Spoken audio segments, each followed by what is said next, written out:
My name's Matt King. I'm 32 years old, a former Army medic, and, until that night, a part-time Uber driver. After my divorce and a spiral of PTSD episodes that got me booted out of my job and my marriage back in Oregon, I relocated here, Grand Junction, because I needed quiet. The kind of quiet you find driving strange roads at 1 a.m., windows cracked, just you and the hum of rubber on asphalt. No questions, no goodbyes, just miles. That night, I'd wrapped up my last ride. A kid from the community college headed back to the dorms. I dropped him off, waved, and pulled into the Circle K on East York. Same place I always stopped for gas and a Monster. Same rhythm. Park, pump, grab a drink, nod at the cashier, out in 5. But this time was different. The first thing I noticed was the door. It wasn't propped open or jammed. It was just unlocked. At 11:10 p.m., that was odd. The wind pushed it slightly ajar as I stepped inside. Overhead lights flickered near the drink aisle. The familiar hum of the refrigerator filled the silence. But that was it. No clerk, no music, no low radio static, just nothing. The front counter stood empty, register still on, screens glowing. "Hey," I called out, my voice catching slightly. "Someone working?" Silence.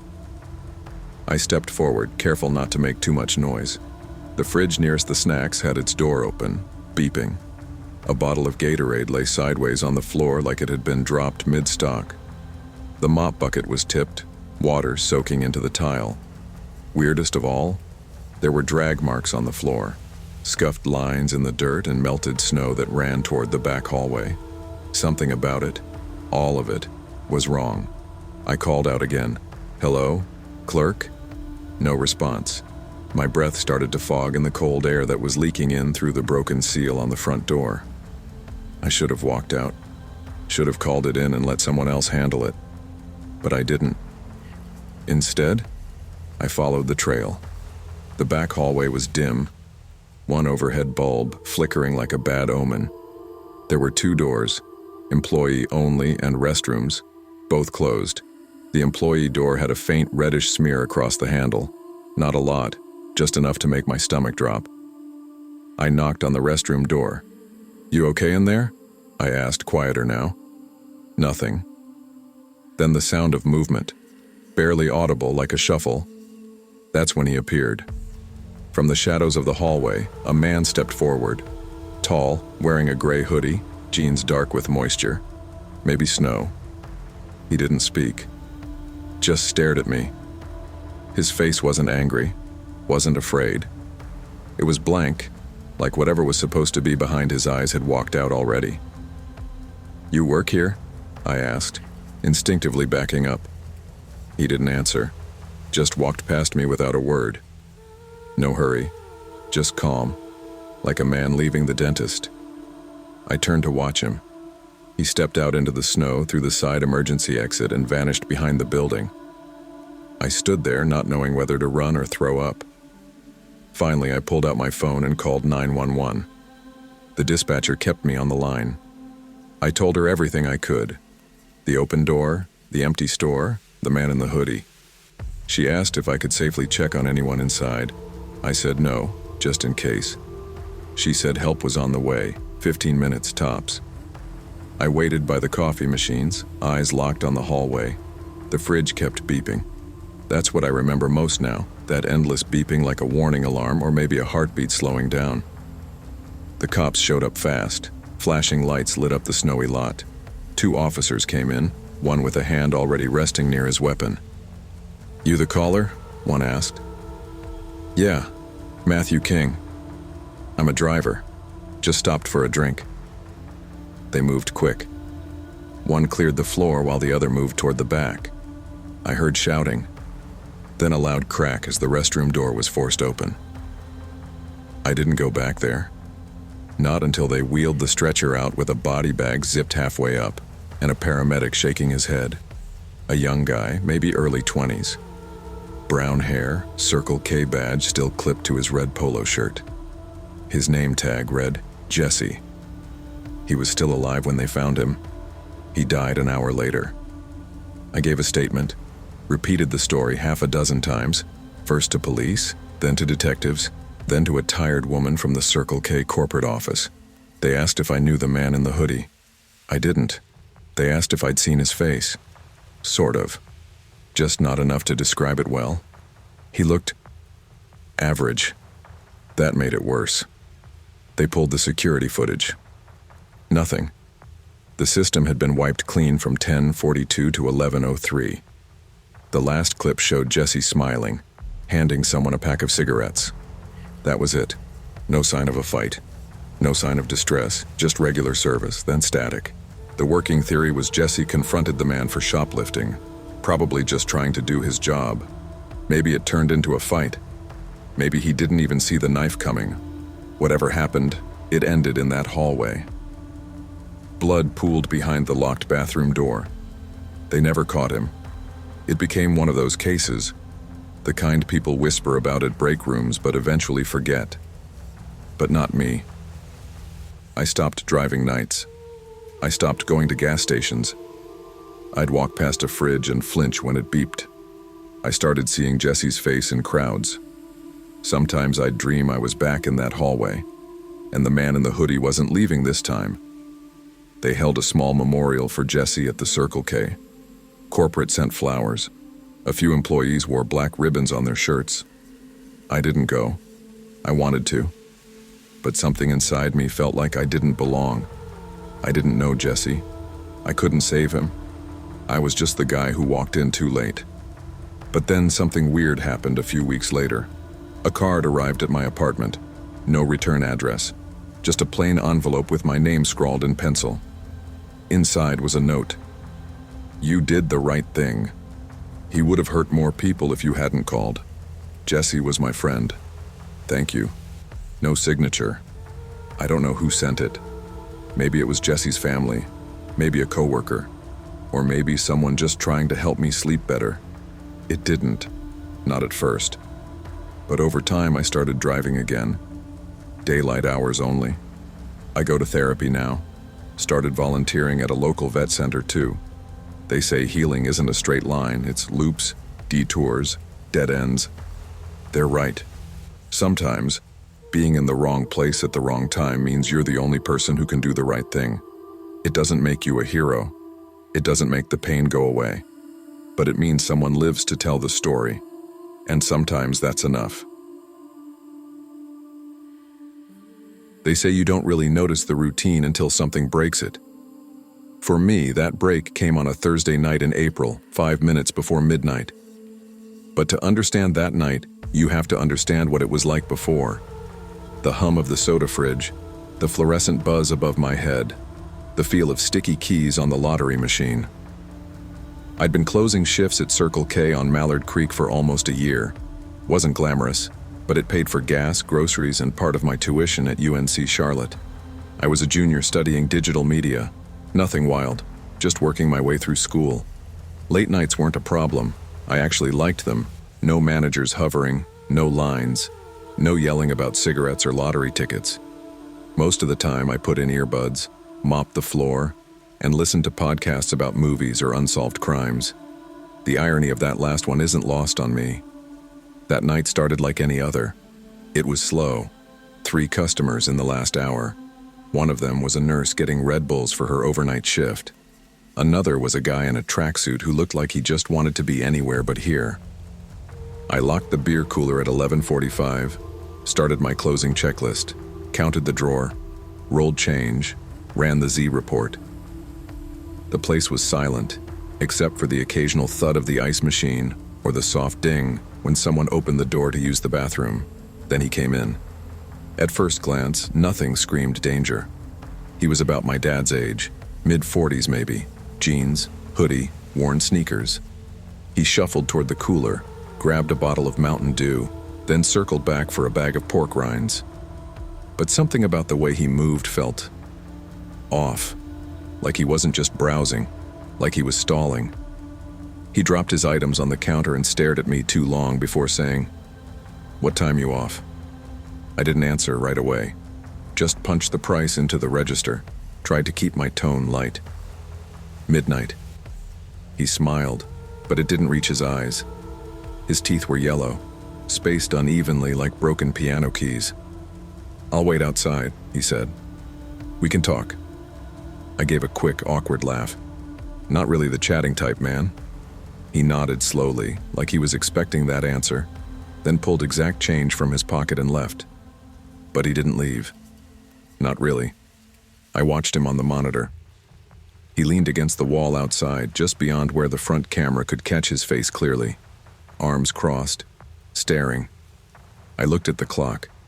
11:58 p.m. The alarm would auto-arm at midnight, locking the doors. But that only worked if I was outside by then. I stood frozen for a second, my heart crawling into my throat. This wasn't in the training manual. I kept moving because stopping felt worse. I wiped the counters again, cleaned the already clean coffee station, double-checked the cooler doors. Anything to buy time. I texted Marcus, my roommate. "Dude, weird guy out front. Might need a ride." He read it but didn't reply. I peeked through the blinds by the Redbox machine. The guy hadn't moved, just leaned there, eyes fixed on the door. I couldn't see if he was smiling, but I could feel it. At 12:06 a.m., I called Tanya, my manager. She picked up quick. "What's up?" "Hey, there's a guy outside. He came in right before closing, real weird. He's just standing out front, said he wants to wait for me." "Is he threatening you?" "Not directly, but I don't feel right walking out there." She was quiet for a second. Then, "Stay put. I'm calling CMPD now. Keep the doors locked. Don't engage." I nodded, though she couldn't see me. "Okay. You okay, Jay?" "I think so, just not trying to be another news story, you know?" She didn't laugh. "Hang tight." Tanya always acted tough, ex-military, worked nights since her own college days. But I could hear the concern in her voice. I hung up and checked the cameras again. Still there. Still watching. It's hard to explain what fear feels like when it's quiet. When there's no scream, no crash, no sudden noise. Just this slow, suffocating tension. Like being underwater too long. You know something bad could happen, but the not knowing is what really messes with you. At 12:17, red and blue lights flashed across the lot. 2 squad cars rolled up, calm and professional. One officer went straight to the man. The other came to the locked door and waved at me to open up. I let him in. My hands were shaking. "You're Jaden?" "Yeah. You okay?" I nodded. I didn't leave because he was just off. Kept staring. Said he'd wait for me. They radioed something I didn't catch. I looked out the window again. The man was gone. I blinked. Wait, where'd he go? The cop outside turned in a slow circle, flashlight scanning the bushes, the parking lot, the road beyond. "He was just here," I said. The officer inside looked toward the glass. "They said he matched the description of someone who harassed another clerk last week. East side, same kind of setup. Waited outside after closing. Never touched anyone but scared the hell out of them." I swallowed. My mouth was dry. "Do you think he was going to do something?" The officer shrugged. "Can't say. Maybe he just likes the fear. Either way, you did the right thing." I didn't sleep that night. Marcus asked if I wanted to go grab food, but I just shook my head and stared at my ceiling fan like it held the answers. I kept replaying the man's words in my head. "I'll wait outside. We can talk." Why did he say it like that? Not threatening, not friendly, just matter of fact, like it was inevitable. I requested a shift change the next morning. Tanya approved it without asking questions. From that week on, I worked mornings. Not because I was scared, at least that's what I told myself, but because I didn't want to risk seeing him again. But fear has a weird way of sticking, even in daylight. I'd be walking to class or sitting in a crowded Starbucks and think I saw him. That same building, that same slow drifting walk, always just out of focus. I'd blink and he'd be gone. One time, a guy in the Harris Teeter parking lot asked if I had jumper cables. I jumped so hard I dropped my keys. He looked confused, apologized. I felt stupid, paranoid. but the feeling didn't leave. People think fear is loud, screaming, sirens, breaking glass. But sometimes fear is a whisper, a shape in your periphery, a sound that doesn't belong. A man leaning against a wall, smiling with his teeth but not his eyes. I didn't tell my mom about it. She worries enough. I just told her I was switching schedules because of class stuff. She believed it. I think I wanted to believe it too. A few months later, I ran into Tanya at a campus coffee shop. She was off duty, wearing jeans and a hoodie instead of her usual Circle K polo. "You look less like a vampire," she joked. "Morning shifts will do that." We talked a bit. Then she got serious. "You ever hear anything else about that guy?" I shook my head. Number. But I think about it. More than I should. Yeah, me too. I've been in retail for 10 years. Closed thousands of nights. You just never know which night it's going to be. That stuck with me. Later that evening, I walked home alone from the bus stop. It was getting dark, and for a second I felt it again. That crawling feeling that someone was watching. I stopped walking, turned. No one was there. I laughed, but it sounded hollow. The truth is, some part of me thinks I'll see him again. Not because I believe in ghosts or omens, but because people like that don't just vanish. They linger. Sometimes in parking lots, sometimes in dreams, always just out of frame. It's been over a year now. I graduated, moved to Raleigh, started a job in UX design. I haven't seen him again, but that night still follows me. It's in the way I double-check my door locks, the way I scan crowds, the way I always trust my gut now, even if I can't explain it. That's the thing no one tells you. Fear doesn't just disappear, it evolves. I don't work in gas stations anymore. I'm not 19, counting bills behind bulletproof glass. But I carry that night with me. And if someone asked me what I learned from it all, I'd say this. Sometimes survival isn't about strength. It's about listening to your instincts, your unease, your quiet voice saying something's wrong. I don't know what that man wanted. I don't know what he was waiting for. But I know I didn't give it to him. And maybe, in some quiet way, that's enough. Always trust your gut. Fear isn't weakness, it's survival. The moment something feels wrong, act. Speak up. Stay put. Call someone. In a world where danger often wears the face of normalcy, listening to your instincts can save your life. They say your first job shapes you, teaches you responsibility, maybe a little independence. Mine taught me how close evil can live beside the mundane, how it can hide behind a name tag and a weak smile.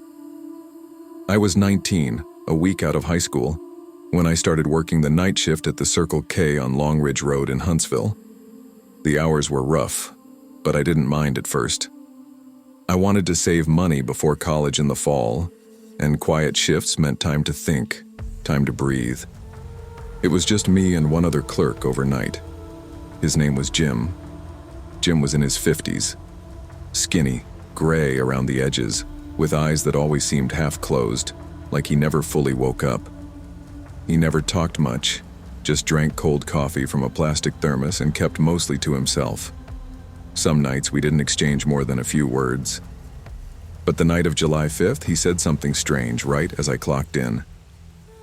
"Toilet's acting up again," he told me. "Might hear banging. Don't worry about it, plumbing's been bad all week." I blinked. "Banging?" "Yeah." He took a slow sip from his cup. "Old pipes.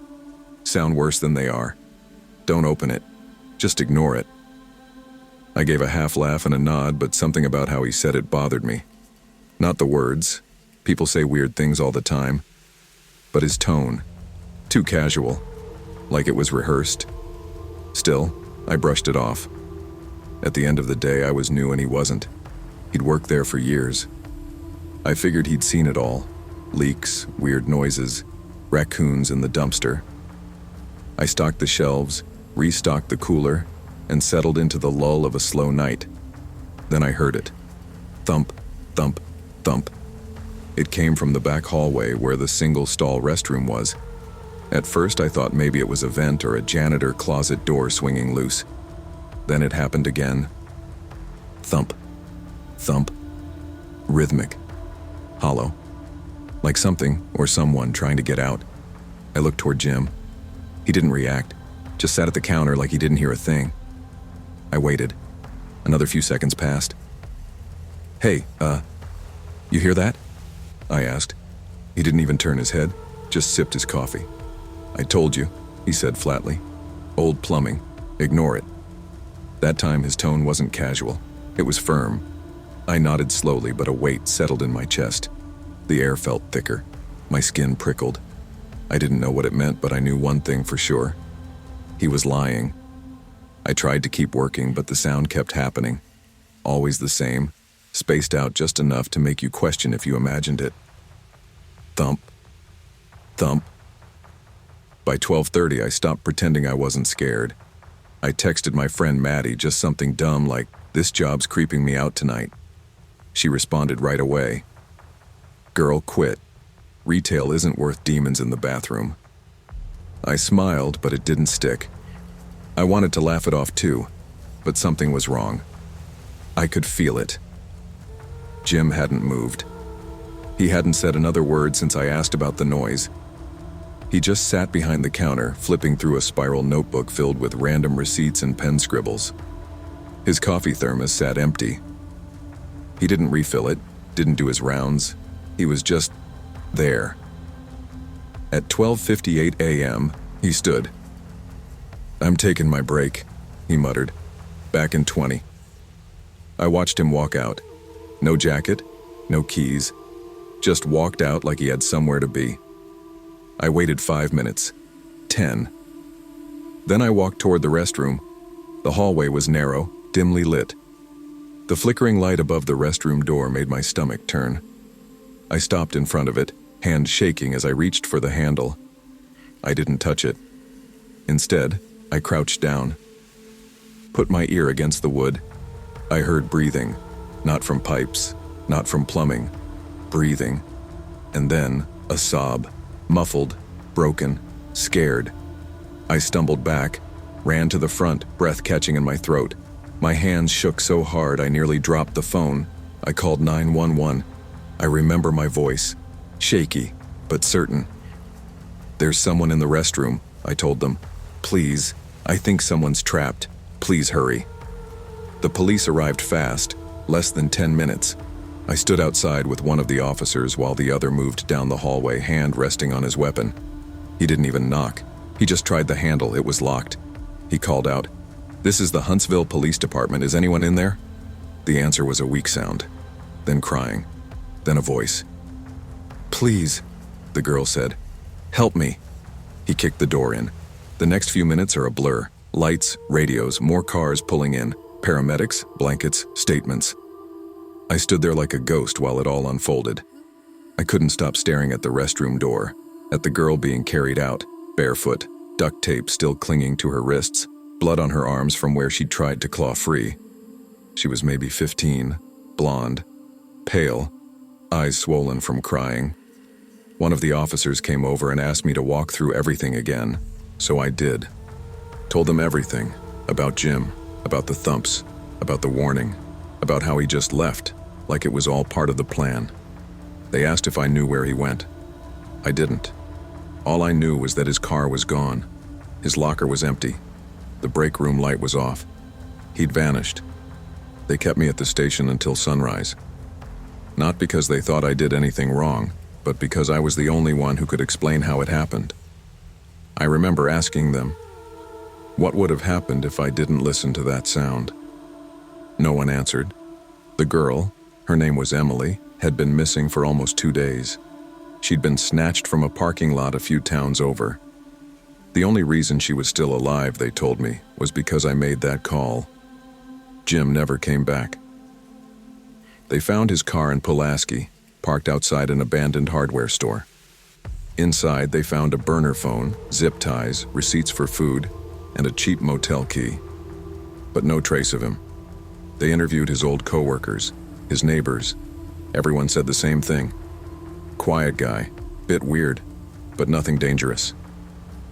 Turns out nobody really knew him. I quit 2 weeks later. Couldn't step foot inside that store again. The sounds, the restroom, the notebook. I couldn't sleep. Every time I closed my eyes, I heard it. Thump. Thump. It's been 3 years. I moved to Birmingham. Started college late, but I made it. I don't work gas stations anymore, don't even stop at them if I can help it. Sometimes I still hear that sound in my sleep. Sometimes I check the back doors of every building I enter. Make sure no one's hiding in the dark. Trauma's weird. It changes you, even when you think you've healed. It makes you alert, makes you sharp. But it also makes you afraid of silence because you know what silence can hide. People always ask me what it felt like. Finding her, calling it in. I tell them this. It felt like being exactly where I was supposed to be, at the exact right time. But also, it felt like it could have gone the other way. What if I hadn't pressed my ear to the door? What if I'd listened to Jim? What if she'd gone one more night without help? I think about that a lot. And I think about how ordinary people sometimes do extraordinary things without even knowing it. Trust your instincts, especially when something doesn't feel right. Never let fear of being wrong stop you from doing what might save someone's life. Because sometimes the only thing between a victim and rescue is a single moment of courage. I've never been one to scare easy. I was the girl who laughed through horror movies while everyone else clutched throw pillows and screamed at jump scares. I grew up in Mercer Falls, a place so sleepy you could leave your front door open and still feel safe. But safety's a feeling, not a fact. And I learned that the hard way. It was March 12th, a Saturday, and me and my friends had spent the night at Kelsey's house, binge-watching old horror flicks from the 90s. The kind with grainy footage and final girls who always tripped at the worst possible moment. We stayed up way too late eating pizza rolls and Twizzlers, screaming when fake blood splattered the screen, then laughing about it 2 seconds later. By 1:30 a.m., I was driving home. I'd taken the back roads to avoid the highway traffic near the industrial zone where they were still doing night construction. It was dark, the kind of black you only get in the country, where the trees press in on both sides and the only lights are your own headlights bouncing off reflector signs and deer eyes. That's when the gas light blinked on. I muttered under my breath and checked my phone. No service. Perfect. I remembered seeing a Circle K on the way in, maybe 15 minutes back. I hadn't planned on stopping anywhere that night. I was tired, still wearing my hoodie and pajama pants under my coat, and just wanted to crawl into bed. But life doesn't care about your plans when the tank's empty. So I turned around, doubling back toward Bramble Creek Road, where the Circle K sat like a fluorescent oasis in the middle of the woods. The lot was mostly empty. One old truck parked at the side. A man stood near the dumpsters smoking, face shadowed by the brim of his ball cap. I pulled up to pump 4. The light overhead buzzed, flickered. I grabbed my card, shoved it into the reader, waited for the beep. Nothing. Pulled it out, tried again, still nothing. I sighed and looked at the store. The inside was lit, but I couldn't see anyone at the register. I glanced back at the man by the dumpster. He wasn't looking at me yet, but I still felt a chill crawl up my spine. I grabbed my keys and headed inside. The air inside the Circle K was dry and over-sanitized, filled with the artificial scent of citrus cleaner and stale nachos. A single hum from a flickering ceiling light echoed like an empty church. The cashier didn't say a word when I walked in. Didn't even look up. He was a lanky guy, maybe mid-20s, with sunken eyes glued to a cracked phone screen. I gave a small, polite nod and walked toward the drink cooler, grabbing a bottle of water. As I turned to head to the candy aisle, because stress requires sugar, I caught movement from the corner of my eye. The man from outside. He stepped through the sliding doors, trailing a ribbon of cigarette smoke behind him. His boots crunched on the salt-covered floor as he made his way inside, glancing around like he didn't quite belong. His eyes landed on me and didn't move. I told myself I was overreacting. Late-night gas stations attract weirdos. People pass through all kinds of towns at all hours. but then he turned down the same aisle as me. I walked a little faster. He didn't pick up anything, just followed, hands in the pockets of a stained green parka, eyes scanning me like I was a problem he was already solving. "Out kinda late for a girl," he muttered, not looking away. I tried not to flinch. I smiled, just a flash, enough to keep things from escalating, and said, "Yeah, just getting gas. Heading home." I moved quickly to the register. The cashier finally looked up as I dropped the water on the counter. I kept glancing toward the doors. The man followed again, slower this time, like he wasn't in any hurry. I paid in cash. No small talk, no receipt. Just get out. Back at my car, I unscrewed the gas cap and slid my card into the pump. It worked this time. Figures. That's when I heard him behind me. "My truck died," he said, voice gravelly and low. "Need a ride down to Birchwood?" I turned halfway, keeping the pump between us. He was closer than I expected, just outside arm's reach, but not far enough to feel safe. "I'm sorry," I said, keeping my tone polite. "I'm actually late meeting someone. They're waiting for me." He stared at me for a second too long, like he could see right through the lie. "You sure?" he asked, taking a small step closer. "It's just 15 minutes." I shook my head. "I really can't." He didn't move. His hand was in his jacket, and for a second, I couldn't tell if it was a phone or something else. The air shifted. My heart skipped. I climbed into the driver's seat, slammed the door shut, and locked it. The key turned. Nothing. My stomach dropped. Click. Tried again. Silence. He stepped even closer. "You're making a mistake, girl," he said, slapping the window with his open palm. Once. Hard. Not playful. Not gentle. Scratches. Dozens of them on the walls. Fingernails embedded in cement. Names scrawled on the back of a dusty photo. Kaylee, Mira, Tessa, none of them Maisie. They ran fingerprints. The name Greg Hartwell was fake. His rental agreement. Paid in cash. No valid ID. Nothing in the DMV. Just a carefully constructed shell. And in the thaw 2 months later, the search dogs led police behind the duplex, where they uncovered 2 shallow graves under a pine tree. Children. No identification. No family had ever reported them missing. Just tree branch crosses and tiny carved wooden animals left at the foot of each. We didn't stay in Fairbanks. Maisie stopped speaking for 3 weeks. I didn't sleep for longer. I moved us to the Pacific Northwest. We changed our names. I deleted every social account. We live quiet now, and I don't let anyone near my daughter without a background check and a waiting period. But sometimes, I still see his shadow in a doorway when I walk home late. Sometimes I hear that same soft knock at our back door and freeze. Maisie still has the rabbit. I tried to throw it away, twice. Both times it ended up back on her bookshelf. She doesn't say much about that night except once, when I asked if she remembered what he said on the stairs. She looked at me, voice small and hollow. He said I reminded him of his real daughter, the one who didn't come around. That's when I knew he wasn't just a man, he was a collector. Of silence, of secrets, of lost things no one missed until they were too far gone. Kindness without boundaries can be dangerous. Sometimes monsters smile and shovel your driveway. We are taught to be polite to avoid offense, but survival sometimes means listening to the wrong feeling before it becomes the right regret. Always trust your instincts, because sometimes the most dangerous door is the one someone else has already locked from the inside. It was February 9th, 2023, 11:22 p.m. at the Circle K on East Ironwood Street in Flagstaff. I'd taken the night shift to save for art school, knowing it was temporary, a means to an end. The fluorescent lights buzzed, the mop bucket sloshed in its corner, and I scribbled concertina sketches between customers, plotting dreams between convenience store aisles. I never imagined that night would change everything. I hated the fluorescent glare, but I told myself I'd endure it.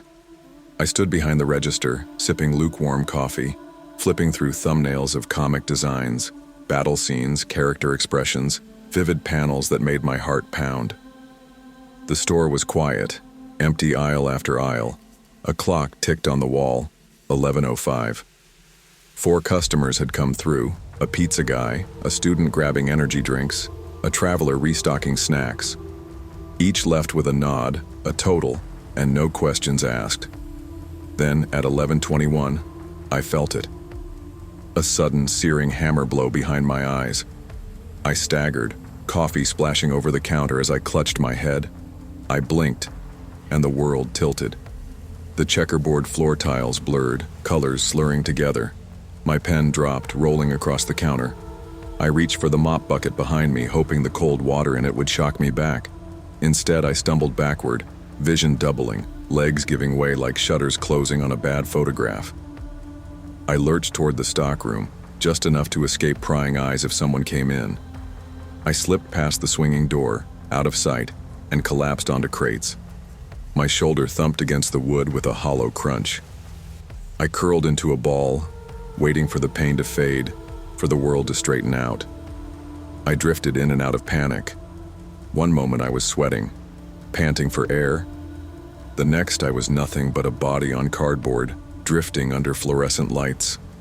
I felt the blood pounding in my ears and couldn't make sense of anything. Is it dehydration? Stress? Did I just fake a migraine? I tried to focus, tried to push myself upright, but my arms gave out. I curled and pressed my forehead to my knees. Cold beads of sweat slid down my cheeks.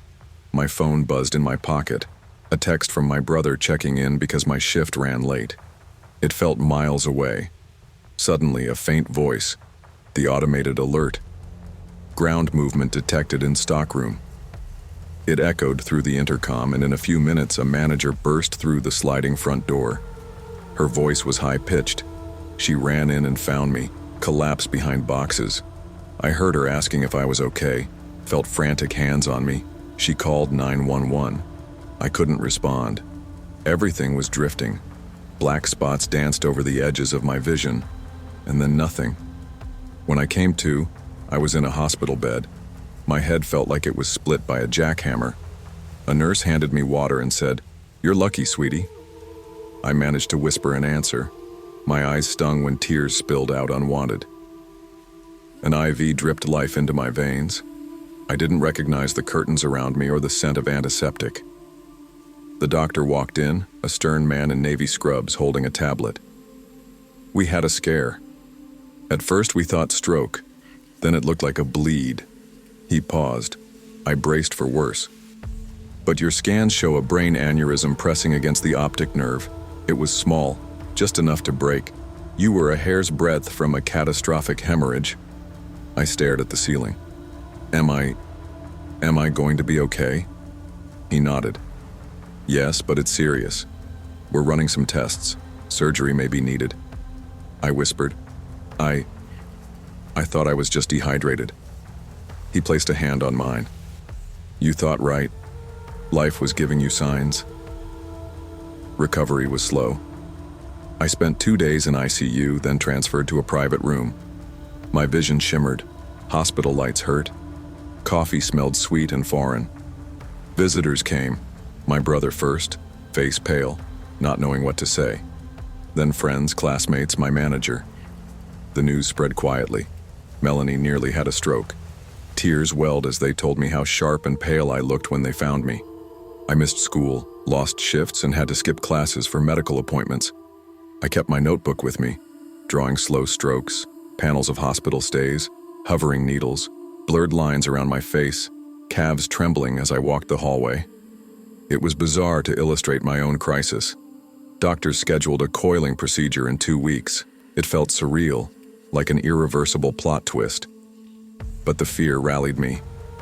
I was too close to what if and refused to die with my dreams unfinished. The morning after the procedure, nausea and exhaustion racked me, but when I woke, vision sharper. I saw my drawings on a bedside table, unfinished comic of a phoenix, wings unfolding in flames. Now I'm out of the hospital and back to life, different life. I quit Circle K the day after my discharge. I'm selling art commissions online, small but growing. My brother set up a scholarship fund so I can return to art school. I work 20 hours a week designing graphics, health careful, hydration constant, migraines part of my rhythm. I still keep the crushed paper cup, the one that fell from my hand behind the counter the night of the aneurysm. It's flattened, stained with coffee rings, a silent monument on my desk. This job gave me money, but it almost took my life. That pain was more than stress, more than strain. It was a sign, and I ignored it until my world tilted and everything nearly shattered. Listen when your body speaks in pain. Life doesn't always scream. It sometimes whispers through headaches, tremors, or fatigue. Give yourself the gift of attention. Your second chance may depend on it. People always warned me about going back home. After 5 years bouncing between night shifts in different towns, I knew what I was getting into when I returned to Lexington. I signed on as manager at the Circle K on Meadowview Drive in November 2023, figuring it would be an easy gig, quiet, predictable, low drama. I was tired of drama, tired of ghosts, real or not. I wanted peace. The first few nights were exactly what I expected. No crowds, a few travelers, a regular or two getting coffee and breakfast sandwiches. Then I met Benji, bright-eyed, 22, starting college in January. Said he wanted to keep busy at night. He was polite, enthusiastic, and eager to help stock sweep anything. I thought I hit some kind of lottery, a dependable kid who wasn't a liability. Everything went smoothly for a few weeks. Then the inventory started acting weird. Not bad, but odd. Same number of items sold, same breakdown by category, but something about the patterns made me uneasy. Cameras confirmed nothing missing, no shoplifting, but the logs kept showing slight mismatches. I chalked it up to a reporting glitch, but the cameras didn't lie. Then, one night around 2:17 a.m., a customer wandered in, a woman in a puffy jacket carrying a candy bar. She fumbled it, dropped it at exactly 2:17:7 on the cold tile. A clerk, Benji, picked it up, scanned it, handed it back. She walked out without thanking him. That shift passed peacefully. The next night at 2:17 a.m. she returned. Same jacket, same candy bar brand. Dropped it again. Same clerk, same timing. My stomach knotted. By the third night I was watching pre-sales logs, camera timestamp overlays. It happened again and again, night after night for a week. I started staggering shifts to cover 2:17, still there. It wasn't congestion or glitch. It was behavioral, an echo, a loop. This woman, a transient phantom, was stuck in a cycle, and I started wondering if the store, or someone was too. Benji hadn't noticed at first. I tried to mention it casually. "Funny how she keeps showing up," I said one morning. "You clocked it, right?" He looked at me blank, like I said it in a foreign language. I backed off. Didn't want him thinking I was losing it. But nights after that, the store turned brisk. Cooler air, the hum of the porch light, the scanner's beep, the ding of the door. The same few faces. A man in a green hoodie buying a can of soda. A teenager grabbing a Red Bull and leaving without looking up. Same movements, same purchases. It was mechanical, like a well-programmed routine. Except I started seeing tiny wriggles, imperfections. The cashier's hand would snag on the lottery terminal. A bag would fall the same second. The vice grip of déjà vu tightened on me. 2 weeks later, morning shift. I got to the store to find Benji gone. His jacket still hung in the break room, his phone on the table, charger plugged in. That wasn't like him. I panicked. I called his phone. No answer. Called his mom's number in the system. Called other coworkers. Nothing. She didn't know. She said he left for work normal and that was it. I dialed 911. Told them to send patrol, a missing person. They said I could wait 24 hours, but a nagging thought stabbed me. There was something more to this. I went back through logs, camera timestamps, inventory records. That's when I saw it. A receipt from 5 years ago, a transaction from the same store address, same register number, a gas sale, a pack of gum, A liner note. Meadowview Drive, December 3rd, 2018, 3:13 a.m. The date was the same calendar day, December 3rd, 5 years earlier. The clerk back then, a teenage kid. His mother and sister had died in a fire that night. Reported house fire 6 blocks from the store, same company address. He vanished after. Never charged. The story vanished. Disappearance written off as tragedy. A kid without known family. Nobody looked hard. Now I was standing in the same store. 21 passed. Holocene cycles spiraling into themselves. I felt the threads tangle. I was that kid. Or I would be the next. The store was tied to some loop, some time glitch. I told the manager up the chain, but she shrugged. This isn't the Twilight Zone. It's retail. Midnight shift is hell. She suggested a week off, a temp, and moving on. But I couldn't. 2 nights later, I worked 11 p.m. to 7 a.m. I arrived at 10:45. Inventory logs were normal, cameras rolling, every staff clock in timed. By 3 a.m., the store lights flickered. I froze. At 3:13 a.m., it happened. The scanner tone beeped. Cash drawer opened. The woman in the puffy jacket glided through the door. Benji was behind the counter, echoing the same cheerful nod. I rushed to emergency light switch. Nothing changed. Benji's stubby nod turned to a flicker of recognition. But he didn't say anything. He kept scanning gum. The pump beep, pump beep. I reached the register, pulled the plug out. The POS shut off. The woman backed away without candy, stared at me with wet eyes, puffy coat boarded with nozzle stainless steel. Again, she whispered. Again. My pulse kicked. TV station lights flickered. Air conditioning cut out. She vanished. So did Benji. The store shuddered with vacuum silence. I never clocked out. I walked that cold tile one last time, passed by the scanner drawer before 4 a.m. Then I ran. Left my keys, phone, jacket, drove without headlights until sunrise. I never returned. I changed towns again. I swore never to work nights again. I never picked up a scanner tone the same. Some nights I dream of it. Beep, beep, same gum, same store, same face. Then I wake up, drenched, staring at an empty ceiling fan. I don't claim to understand what happened. Time loops or echo demons or stress made real. But I know this. When reality starts repeating itself, pay attention. Sometimes unnoticed patterns are the sign you need to break the cycle. Don't stay in the loop. My name's Nathan Blair. I'm a travel photographer, mostly landscapes, small towns, and forgotten corners of the Midwest. I don't chase danger and I don't pick fights with strangers. I photograph grain silos and abandoned theaters and people who look like the earth has folded them into its pages. It was February 3rd, a Thursday, a little after midnight. I was driving from Minneapolis to Madison. My dad had just come out of heart surgery and the guilt of not being there sooner was riding shotgun. That, and my cat Milo, a scrappy gray rescue who never liked winter but tolerated it better than I did. We'd nearly skidded off the road twice on Highway 12, the snow coming down like shredded paper. The interstate signs were covered. My hands ached from clutching the wheel. That's when I saw the Circle K, a gas station glowing like a lighthouse in whiteout seas. I pulled in, heater rattling, Milo meowing like he could feel something wasn't right. I thought it was just the weather. I thought I just needed coffee and a bathroom. But some nights don't care what you need. They've already decided what you're going to learn.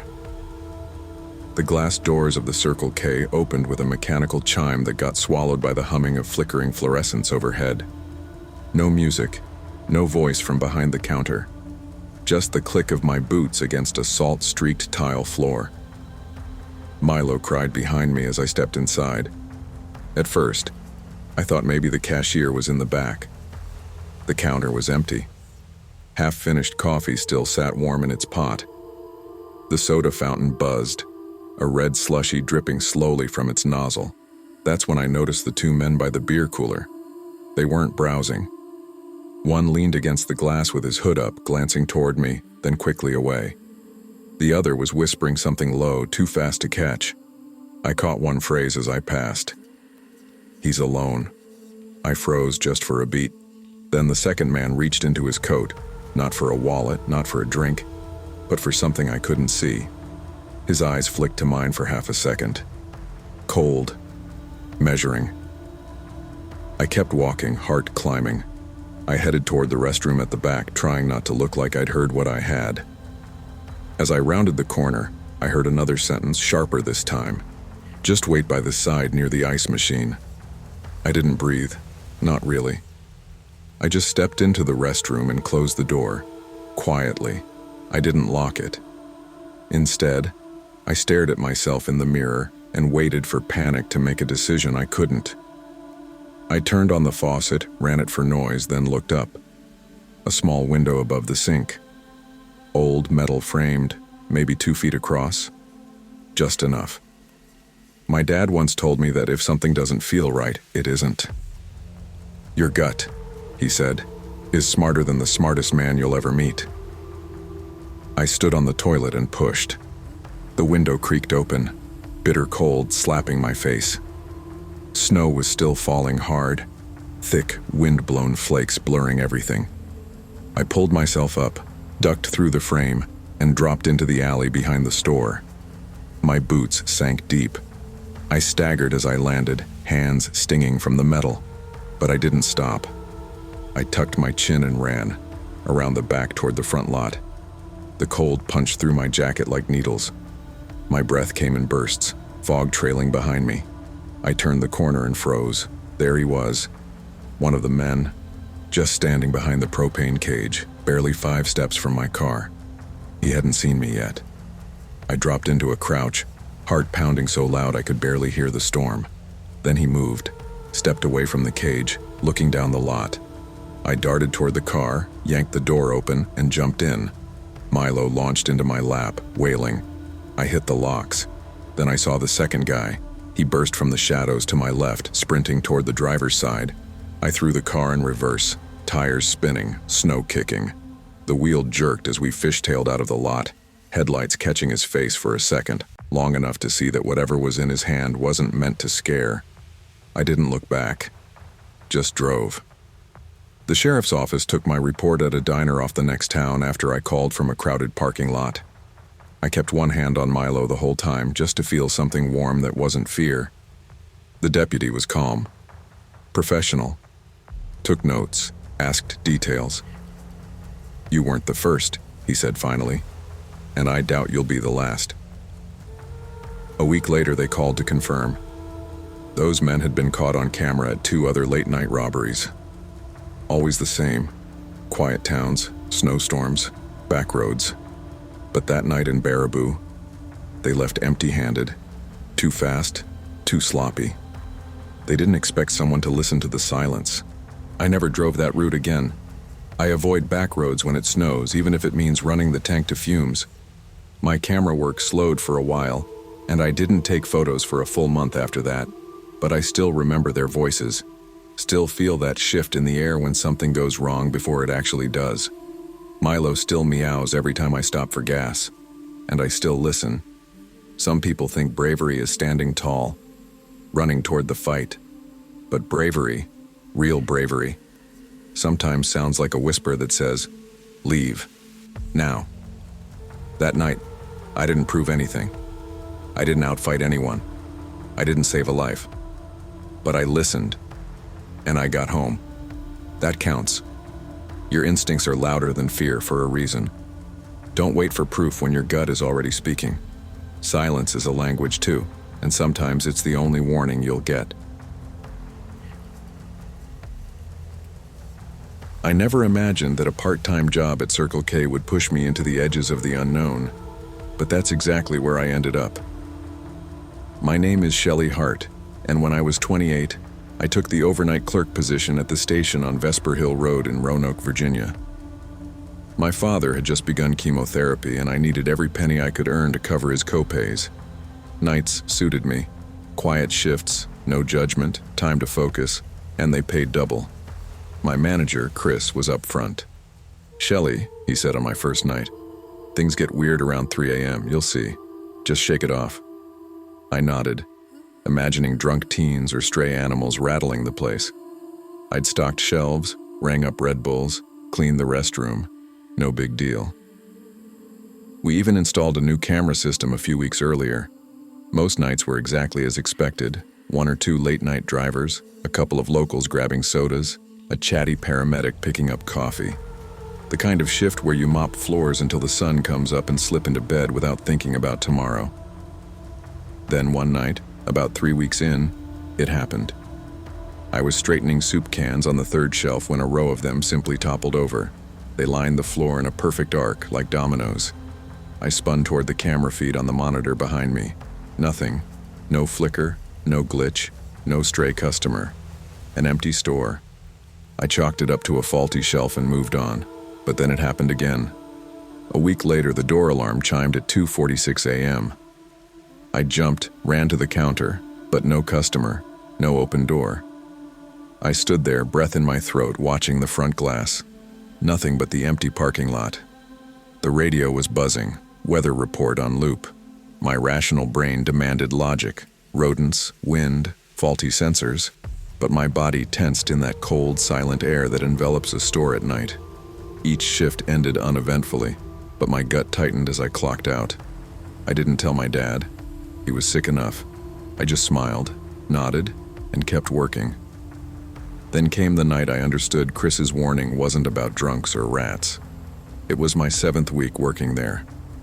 On April 8th, 2022, I started at 11 and planned to be out before dawn. I stocked chips, swept the floor, topped candy displays. Routine. At 2:30 a.m., I checked my phone. Dad was sleeping, meds taken. I texted my roommate, almost done. She replied, hang in there. I laughed, but the humor felt forced. At exactly 3 a.m., the lights flickered, just for a second. A freezing draft slithered through the store. Doors sealed, no HVAC vent anywhere near that temperature drop. I felt it crawl between my shoulder blades. Then I heard it. Knock, knock, knock. 3 slow, deliberate taps. Not on the front door, not where customers would be. It came from the storeroom, a small space in the back used for cleaning supplies and extra stock. Doors were heavy steel, bolted shut. I stared at the pantry light flicker above it. My heart began pounding. I forced myself to breathe calmly. I walked toward the back. Every step echoed in the cavern of the aisles. I reached the door, hand trembling, and turned the handle. Unlocked. I opened, flicked on the light. Nothing. Just dusty shelves, mop buckets, extra coffee boxes. No rats, no break-in, no explanation. Then I saw it on the floor. An old Polaroid, edges curled, colors faded. I picked it up. It showed a young boy in a Circle K uniform smiling, clutching a balloon. I turned it over. Tight cursive scrawl. April 9th, 1994. His shift never ended. Chills shot through me. A story unfurled in my mind. A kid, alone one night, never leaving. I remembered the broken shelf and the empty alarm. Suddenly, the store felt alive. I tucked the photo in my jacket and left the storeroom. Doors shut behind me with a click that reverberated inside my chest. I stayed until dawn but didn't mention the Polaroid. Chris came in his car around 6 a.m., radio on, coffee in hand. He asked how my night was. I forced a smile. Quiet.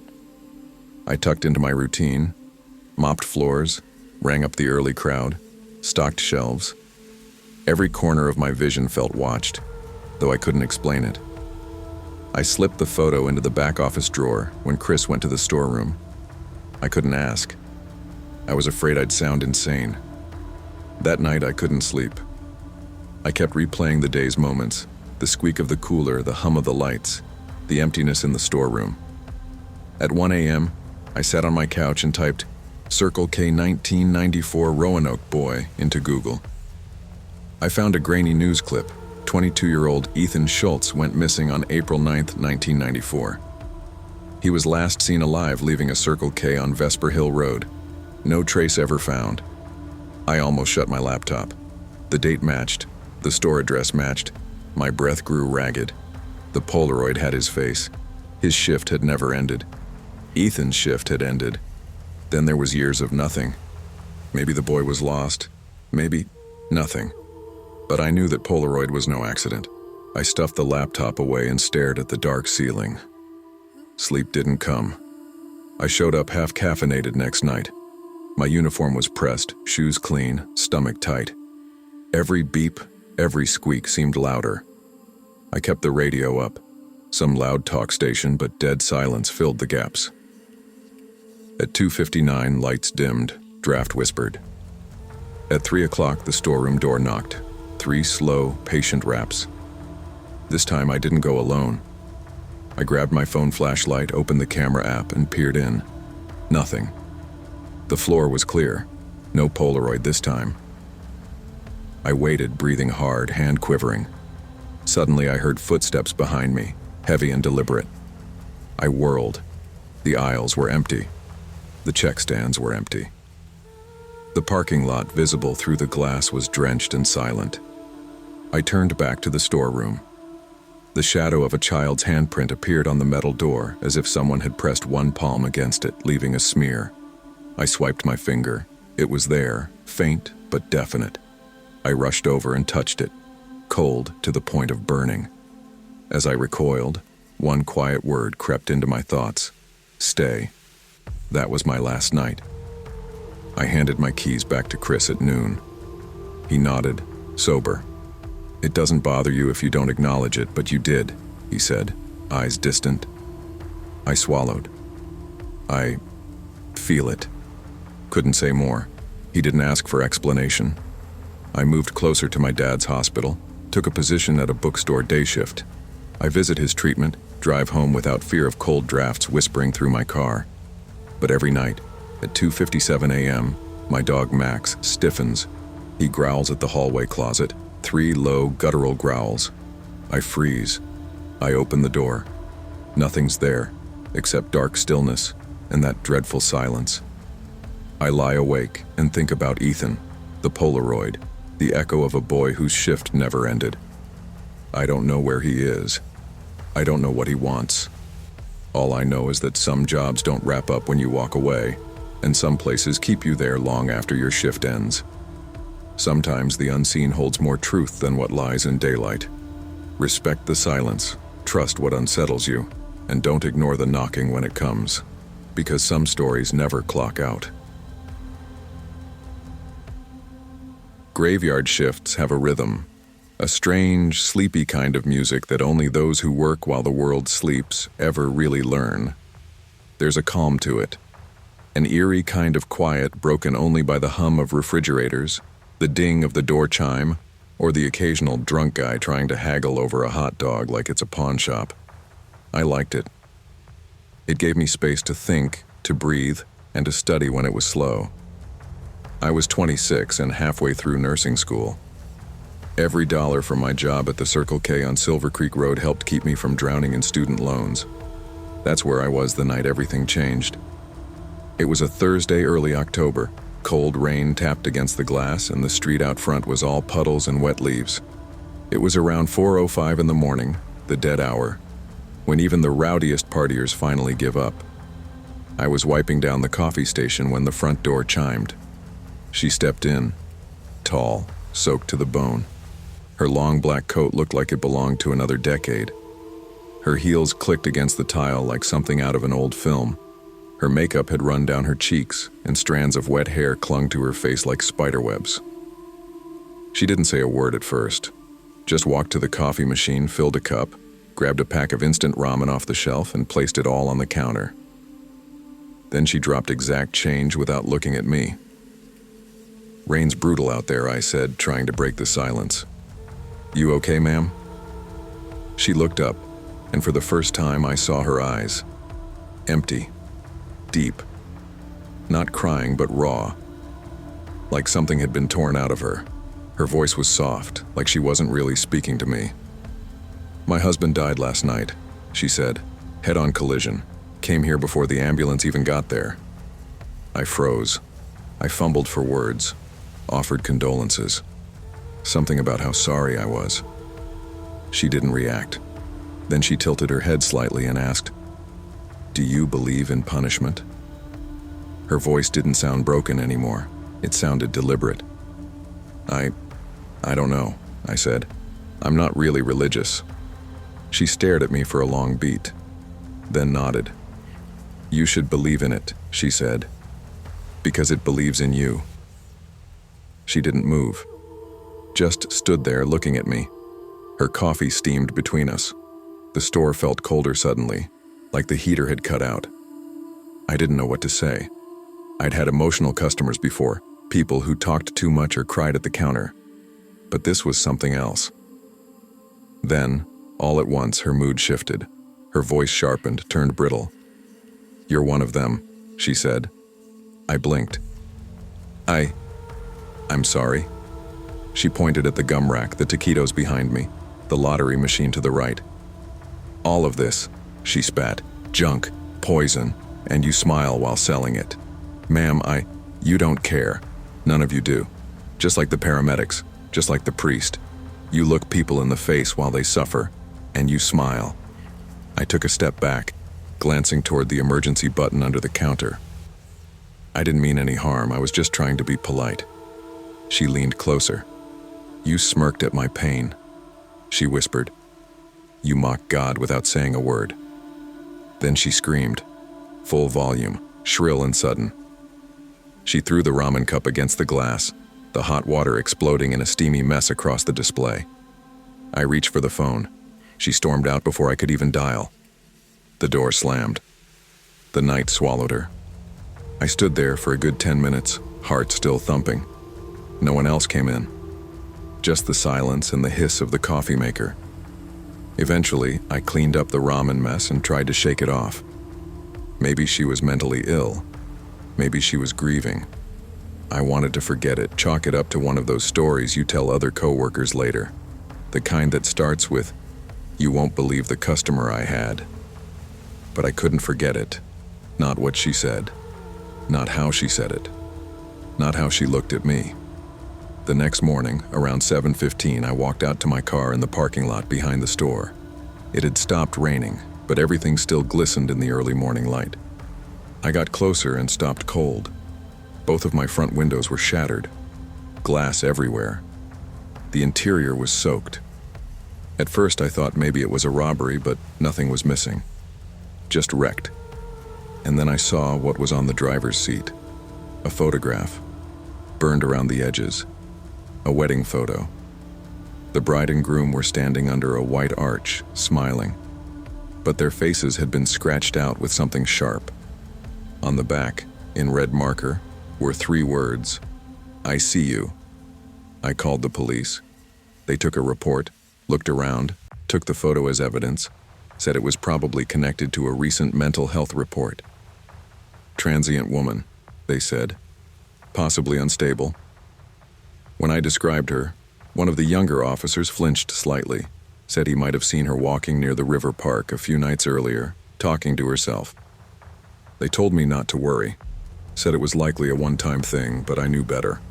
That kind of anger doesn't go away in one night. That kind of look, the one she gave me, wasn't about grief. It was targeted, focused, like I had become a symbol of something she hated. I didn't sleep well that night. I kept thinking about the photo, about how the faces were gone, about what she meant by punishment.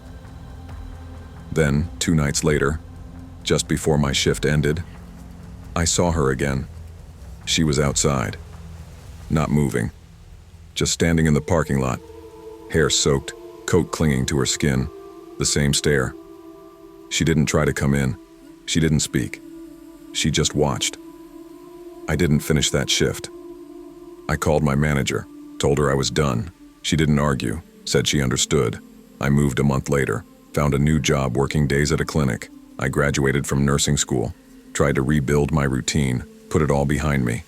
But every so often I see something that makes my blood turn cold. A shadow near my apartment complex gate. A tall figure in a black coat by the edge of the road. Once a woman in the waiting room at work looked at me and smiled, but her eyes looked just like hers. Empty and old. Maybe it's nothing. Maybe it's trauma. But late at night, when the world gets quiet, I still hear her words. Do you believe in punishment? and I wonder if it ever stops looking for you. Not every ghost is dead. Some are people carrying grief like a weapon, pain like a lantern, looking for someone to blame. But if something doesn't feel right, listen to your gut. And sometimes, kindness isn't enough to stop what's already broken. It feels strange now, how a single moment can fracture your sense of safety. It wasn't a scream, a chase, or even a violent clash. It was a calm confession from a stranger in a wrinkled gray suit. A whisper that changed everything. I'm Carlos Vega, 24 and working night shifts at the Circle K on Larkspur Avenue in Henderson, Nevada. I took this job to help pay for grad school, mostly uneventful nights filled with coffee, idle chit-chat with regulars, and the occasional shoplifter who'd make a break for the door. I liked the solitude of powering through graveyard hours, the hum of the neon sign outside, the quiet that came after 2 a.m. But on October 3rd, 2022, something crossed the threshold that wasn't just looking for snacks. It was looking to erase me from feeling safe ever again. It was a Monday night, or really early Tuesday morning, when most of the city's lights dim under curfew. I'd been there since midnight, sipping on stale coffee, organizing snacks, polishing the counter. The store quiet is a special kind of quiet, different from daytime business noise. It hums with solitude and gives your thoughts too much room. Then, at exactly 2:12 a.m., the door slid open. I looked up, wiping my hands on a rag. The fluorescent lights glared onto him. A tall man, suit gray but rumpled, tie loose, shirt stained with, well, I couldn't tell what. His eyes had that glassy look, like he'd been awake for days or just gone through something no one should. He didn't say anything, just wandered. No cart, nothing in his hands. He passed aisles slowly, muttering to himself like he was arguing in his head. A few seconds later, he came up to the counter. Close enough that I could smell bleach or sweat or something I can't name. He leaned in and said, calm as a confession, I got acquitted, you know. Shot him right through the neck. They said it was an accident. A hunting accident. My throat closed. I blinked. That can't be legal conversation at 2 a.m. I managed to laugh, because it sounded like I wasn't hysterical. Okay. That'll be $3.42. He didn't answer. He just stared. Then he said, there was no accident. He dropped exact change, 3 dimes, 4 pennies. He counted it out carefully on the counter, slid the coins toward me, smiled, and walked out. Just walked. Never looked back. I stared at the door after he left.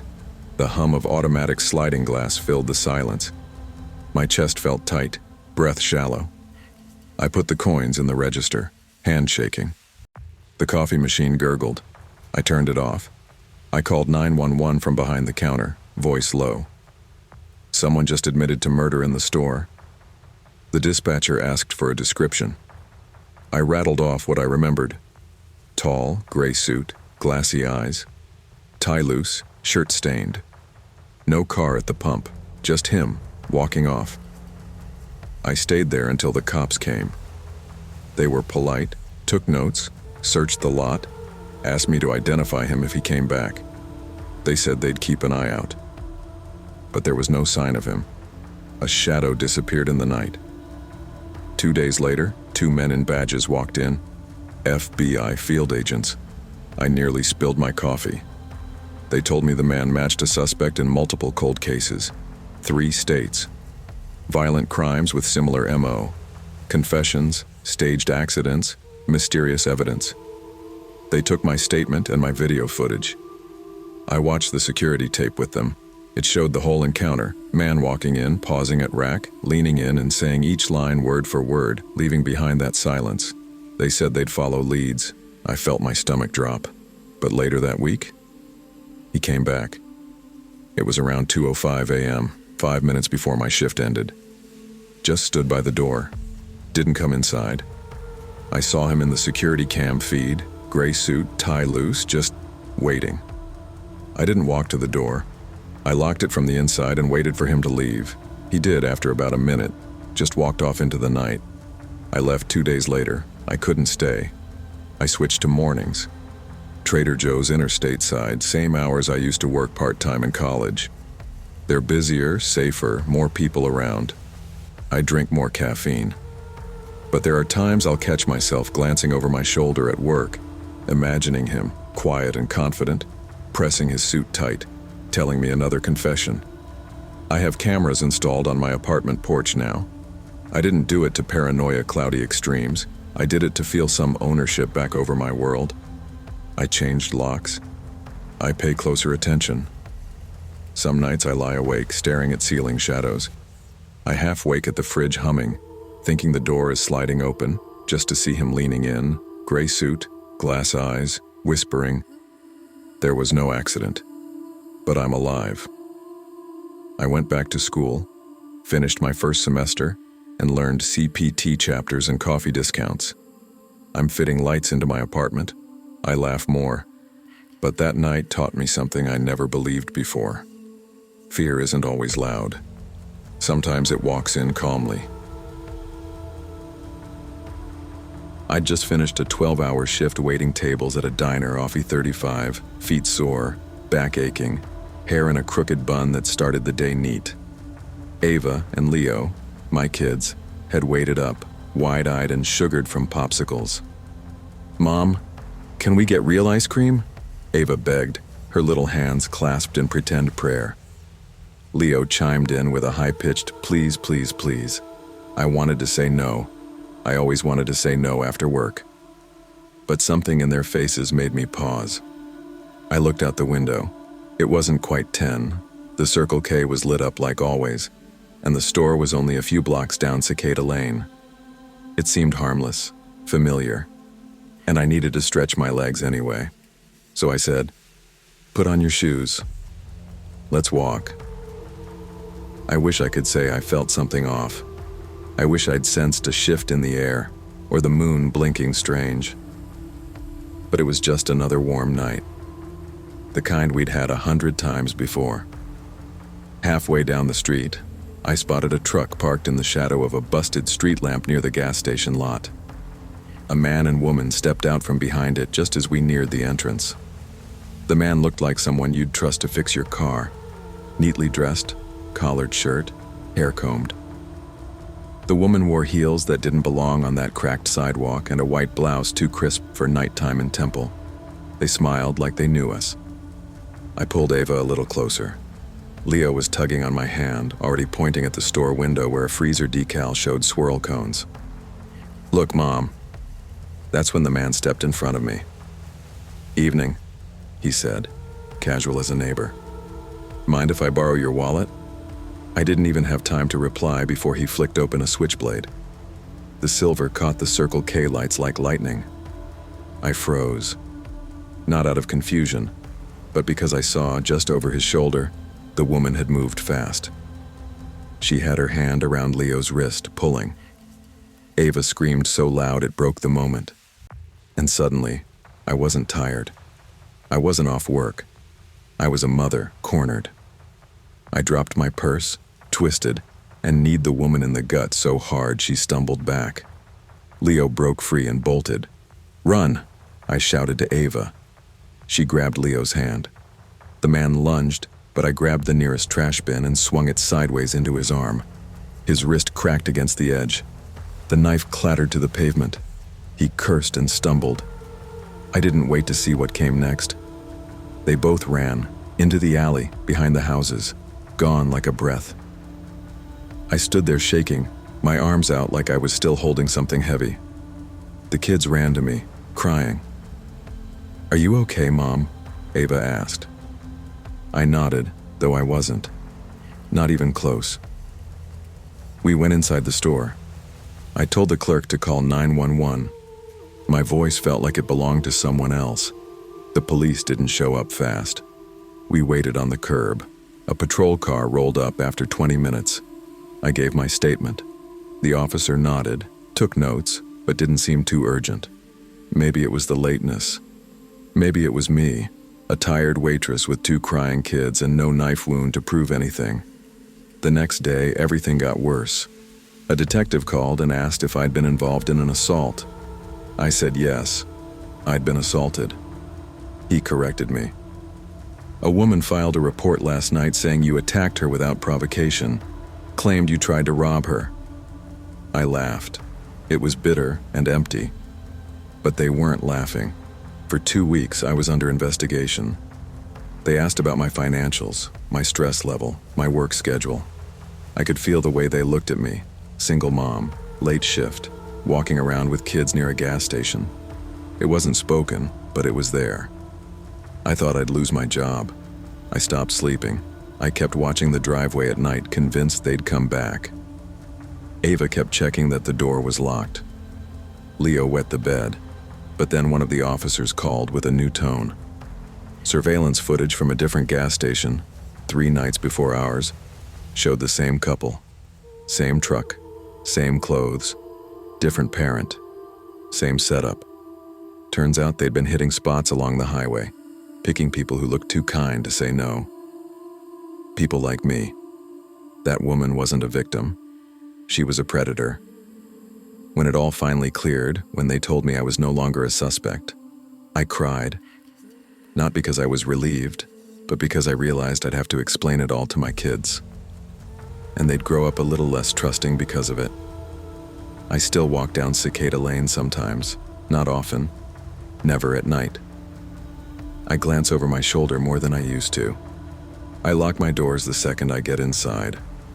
But I also know now what I didn't before. You don't have to be ready to be brave. You just have to choose your kids over your fear. Not all threats look like danger. Some smile, dress nice, and wait until your guard is down. Trust your instincts. And if someone threatens your children, forget who you think you are. You're a warrior. Use it.